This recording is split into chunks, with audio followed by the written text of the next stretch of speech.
السلام علیکم ورحمۃ اللہ وبرکاتہ۔ چلیے شروع کرتے ہیں۔ نحمدہ ونصلی علی رسولہ الکریم، اما بعد فاعوذ باللہ من الشیطان الرجیم، بسم اللہ الرحمن الرحیم، رب اشرح لی صدری ویسر لی امری واحلل عقدۃ من لسانی یفقہوا قولی۔ اسلام ایک تعارف، صفحہ 137۔ آج کا موضوع ہے کائناتی اخلاق۔ کائنات انسانی اخلاقیات کا ماڈل ہے۔ ہمارے پیدا کرنے والے کو ہم سے جو اخلاقی رویہ مطلوب ہے، اس کو اس نے کائنات میں وسیع پیمانے پر انتہائی معیاری انداز میں قائم کر رکھا ہے۔ اللہ تعالیٰ بار بار قرآن مجید میں ہمیں کائنات میں غور و فکر کی دعوت دیتے ہیں۔ کبھی فرماتے ہیں کہ ان فی ذالک لعبرۃ لأولی الابصار، کبھی لآیات لقوم یعقلون، اور کبھی اولو الالباب کی بات ہوتی ہے کہ عقل والے، سمجھ والے لوگ کائنات میں غور و فکر کرتے ہیں اور اس سے سبق سیکھتے ہیں۔ کبھی آپ نے سوچا کہ کائنات سے ہمیں کیا کیا سبق ملتے ہیں؟ کائنات میں غور و فکر کا مطلب یہ نہیں کہ ہم ایک درخت کو سٹیئر کرنا شروع کر دیں اور دیکھتے چلے جائیں اور سوچوں میں پڑے رہیں اور ہم سمجھے کہ ہم غور و فکر کر رہے ہیں۔ یہ اس کا مقصد نہیں۔ مقصد اس کا یہ ہے کہ جب ہم کسی چیز کو دیکھیں تو اس سے کوئی سبق سیکھیں۔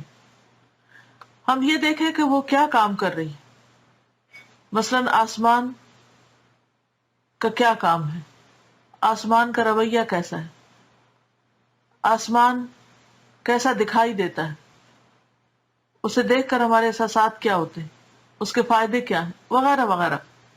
تو یہ لکھتے ہیں کہ اللہ تعالیٰ ہم سے جو بھی اخلاق ہمارے اندر دیکھنا چاہتے ہیں، اللہ تعالیٰ اس اخلاق کو یا اس کی مثالوں کو اللہ تعالیٰ نے کائنات میں ہمارے لیے بکھیر دیا ہے، تاکہ انسان اس کو دیکھ کر نصیحت لے اور اس اخلاقی روش کو اپنی زندگی میں اپنا لے۔ آسمان اپنی بے پناہ وسعتوں کے باوجود مکمل طور پر خاموش ہے۔ کبھی کسی نے آسمان کو دیکھ کر یہ سبق سیکھا؟ شاید نہیں، لیکن حقیقت یہ ہے کہ ایک بہت بڑا سبق ہے کہ سب سے اونچی چیز دکھائی دینے والی چیزوں میں سے، پہاڑوں، درختوں اور بلند بلڈنگ سے بھی کہیں زیادہ اونچا، یعنی جتنی چیزیں اللہ تعالیٰ نے ہم پیدا کی ہیں ان میں اگر غور کیا جائے تو سب سے بلند ترین چیز آسمان ہے، اور اسی طرح سب سے بڑی بھی ہے۔ یعنی آسمان صرف بلند ہی نہیں بلکہ وسیع بھی ہے۔ قرآن پاک میں اللہ تعالیٰ فرماتے ہیں نا وَالسَّمَاءَ رَفَعَهَا، اور آسمان کو اس نے خوب اونچا اٹھایا۔ اب آپ دیکھیے کہ اتنا وسیع آسمان اور اتنا بلند آسمان مکمل طور پر خاموش ہے، خاموشی سے اپنا کام کر رہا ہے۔ اس طرح وہ انسان کو بتا رہا ہے کہ بولنے سے زیادہ چپ رہنے والے بنو، بتانے سے زیادہ سیکھنے والے بنو۔ تمہیں خواہ کتنی ہی زیادہ عظمت حاصل ہو جائے مگر تم اس طرح رہو جیسے تمہیں کوئی عظمت حاصل نہیں، یعنی بالکل عاجزی کے ساتھ، ہمبل۔ آسمان اپنی بے پناہ وسعتوں کے باوجود جو خاموش ہے، تو ہمیں بھی جب ہمارے اندر وسعت آئے گی، علم کی کثرت ہوگی، سمجھ بوجھ ہوگی، تو پھر ہمارا رویہ کیا ہوگا کہ ہم بھی غور و فکر کرنے والے بنیں گے اور مزید سیکھنے والے۔ اب اس میں آپ دیکھیے کہ اس کا یہ مطلب نہیں کہ ہم گم سم ہو جائیں، سم بکم عمی فہم لا یرجعون، یہ معنی نہیں ہے اس کا۔ اس کا مطلب یہ ہے کہ جب کوئی ہمارے ساتھ ناروا طریقہ اختیار کرے، یا جب کوئی ہمارے ساتھ بد اخلاقی سے پیش آئے، یا جب کوئی ہمیں ڈکٹیٹ کرنے کی کوشش کرے، تو اس کے مقابلے میں ہم اعراض کا رویہ اختیار کریں، ہر بات میں انٹرفیئر کرنے کی بجائے اور بغیر ضرورت کے مشورہ دینے کی بجائے دوسروں کے حرکات اور دوسروں کے کاموں سے عبرت حاصل کریں، ان سے کچھ سیکھیں اور صبر سے کام لیں۔ پھر کہتے ہیں کہ سورج روشنی اور حرارت کا اتھاہ خزانہ ہے، وہ ہر آن زمین کو روشنی اور حرارت سپلائی کر رہا ہے۔ مگر وہ کسی سے اس کی قیمت نہیں مانگتا۔ یہ اس بات کا سبق ہے کہ انسان یک طرفہ طور پر فائدہ پہنچانے والا بنے، وہ لوگوں کو دیتا رہے خواہ اسے اس کی کوئی قیمت نہ مل رہی ہو۔ ہوا ہر آن سرگرم ہے، یعنی چلتی رہتی ہے، اگر ہوا چلنا چھوڑ دے تو اس کی زندگی کا مقصد ہی ختم ہو جاتا ہے۔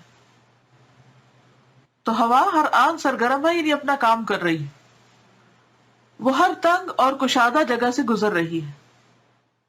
یعنی ہوا کو گزرنے کے لیے، ہوا کو چلنے کے لیے اس بات کی ضرورت نہیں ہوتی کہ اسے کوئی بہت کھلی جگہ ملے، اسے تنگ سے تنگ جگہ ملے تو اس سے بھی وہ گزر جاتی، مگر وہ کسی سے ٹکراتی نہیں۔ اس طرح وہ پیغام دے رہی ہے کہ اے انسان، تم اپنی سرگرمیوں کو اس طرح منظم کرو کہ دوسروں کے ساتھ تمہارا ٹکراؤ پیش نہ آئے۔ موقع، اپرچونٹیز زیادہ ملے یا کم ملے، تم کیا کرو؟ اپنا کام کرتے جاؤ۔ تمہاری سرگرمیاں دوسروں کے لیے کوئی مسئلہ پیدا کرنے والی نہ ہوں، یعنی اپنا کام کرو مگر کسی کو تکلیف نہ دو، دوسروں کے لیے مسئلے کھڑے نہ کرو۔ درخت زمین سے ایک پودے کی صورت میں نکلتا ہے اور پھر بڑا ہو کر پورا درخت بن جاتا ہے، پورا درخت۔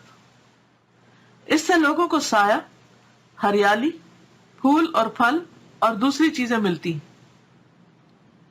وہ مٹی اور پانی جیسی چیزوں کو اپنی غذا بنا کر اس کو ہر ایک ہرے بھرے درخت کی صورت میں تبدیل کر دیتا ہے۔ اس طرح وہ بتا رہا ہے کہ انسان کو بھی ایسا ہی کرنا چاہیے۔ کیا کرنا چاہیے؟ کہ معمولی چیز لے کر بہتر چیز دے، جیسے درخت مٹی اور پانی لے کر ہرا بھرا درخت بن جاتا ہے، پھول اور پھل دیتا ہے، اسی طرح انسان دوسروں کی طرف سے کڑوی کسیلی، ناروا، ناپسندیدہ باتیں سن کر اچھے اخلاق کا مظاہرہ کرے۔ اس طرح وہ بتا رہا ہے کہ انسان کو بھی ایسا ہی کرنا چاہیے۔ انسان کو چاہیے کہ وہ غصہ کو معافی میں تبدیل کرے، وہ منفی جذبات کو مثبت جذبات کی طرف موڑ دے۔ اس کو کسی کی طرف سے برائی کا تجربہ ہو تب بھی وہ اس کی طرف بھلائی کا تحفہ لوٹائے۔ یہ ہے انسانی اخلاقیات کا وہ ماڈل جس کا مظاہرہ کائنات میں ہر آن کیا جا رہا ہے۔ انسان کو چاہیے کہ وہ بھی اس کائناتی نمونہ کو اختیار کرے۔